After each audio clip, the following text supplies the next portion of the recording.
इस प्रैक्टिकल में हम स्लाइड वायर ब्रिज को यूज़ करते हुए गिवन वायर की रेजिस्टेंस फाइंड करेंगे। इसमें इस्तेमाल होने वाला ऑपरेटर्स और सर्किट डायग्राम ये हैं। ये असल में एक ब्रिज सर्किट है जिसमें गिवन वायर की रेजिस्टेंस की वैल्यू व्हीटस्टोन ब्रिज फार्मूला के ज़रिए मालूम करते हैं। हमारे केस में R1 की जगह X है जो हमने मालूम करना है, R2 की जगह R, R3 की जगह L1 और R4 की जगह L2 है। इस तरह गिवन वायर की रेजिस्टेंस के लिए formula X = R × L1 / L2 बनेगा। इसके ऑपरेटर्स में ये स्लाइड वायर ब्रिज है, ये बैटरी और ये की है, ये रेजिस्टेंस बॉक्स, गैल्वानोमीटर और ये जोकी है। इस ऑपरेटर्स पर 100 सेंटीमीटर की एक वायर मौजूद है जिस पर जोकी को स्लाइड करते हैं। इस वायर के लेफ्ट साइड के टर्मिनल को पॉइंट A और राइट साइड को पॉइंट C से मार्क करेंगे और जिस पॉइंट पर जोकी वायर को टच करेगी उसे पॉइंट B कहेंगे। अब ऑपरेटर्स कंस्ट्रक्ट करते हैं। सबसे पहले 3 वोल्ट की बैटरी के पॉजिटिव टर्मिनल को क्रोकोडाइल क्लिप कनेक्टर लीड के साथ कनेक्ट करके दूसरा सिरा की के एक सिरे से कनेक्ट करेंगे। फिर की का दूसरा सिरा स्लाइड वायर ब्रिज के C पॉइंट के साथ कनेक्ट करेंगे।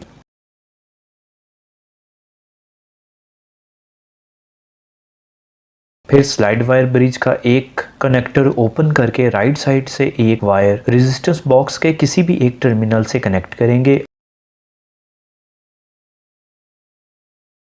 रेजिस्टेंस बॉक्स के दूसरे टर्मिनल को स्लाइड वायर ब्रिज के इसी गैप के लेफ्ट टर्मिनल के साथ कनेक्ट कर देंगे।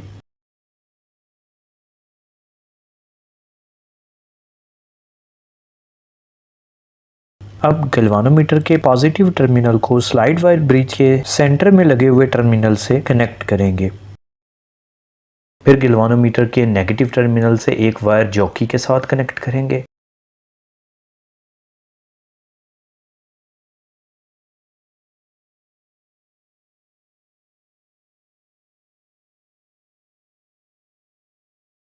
अब 100 सेंटीमीटर की एक वायर मीटर रॉड से मेजर करके स्लाइड वायर ब्रिज के दूसरे कनेक्टर को ओपन करके इसके दरमियान कनेक्ट कर देंगे। इस वायर की रेजिस्टेंस ही हमने मालूम करनी है।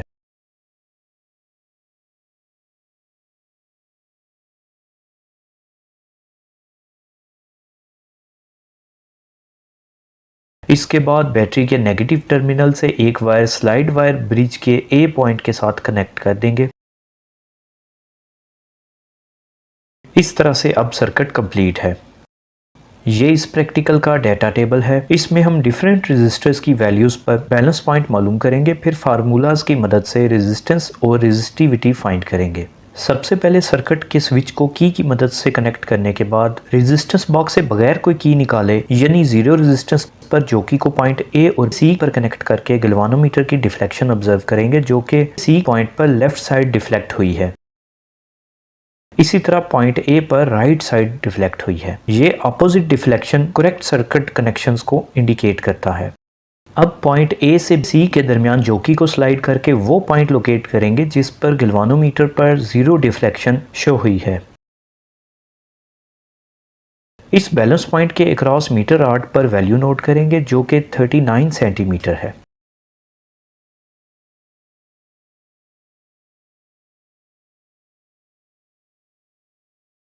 अब स्विच ऑफ करके रेजिस्टेंस बॉक्स से 1 ओहम की निकालेंगे और जीरो डिफ्लेक्शन यानी बैलेंस पॉइंट पर जोकी के अक्रॉस मीटर रॉड की वैल्यू नोट करेंगे।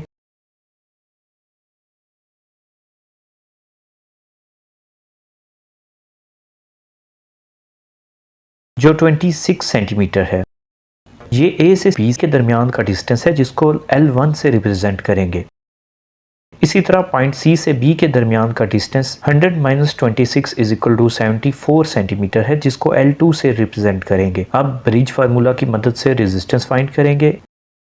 इसी तरह फिर रेजिस्टेंस बॉक्स से 2 ओहम की निकालकर बैलेंस पॉइंट पर जोकी के अक्रॉस L1 की वैल्यू नोट करेंगे जो कि 17 सेंटीमीटर है।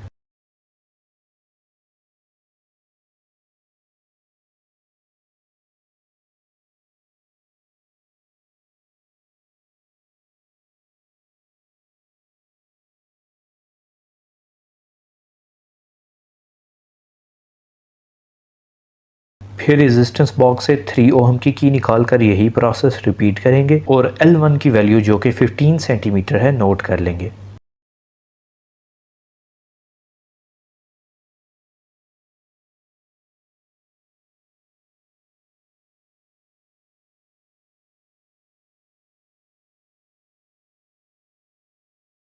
इसी तरह 4 ओम की रेजिस्टेंस सेलेक्ट करके L1 की वैल्यू 14 सेंटीमीटर नोट की है।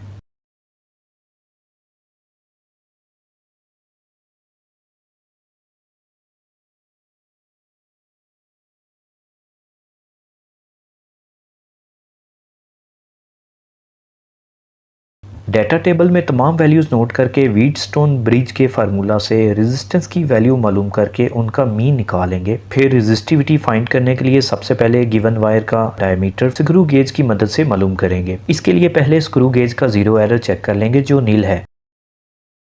अब इसके स्टड्स में वायर रखकर रैकेट को रोटेट करके क्लोज करेंगे। फिर इस तरह से वायर का डायमीटर फाइंड कर लेंगे।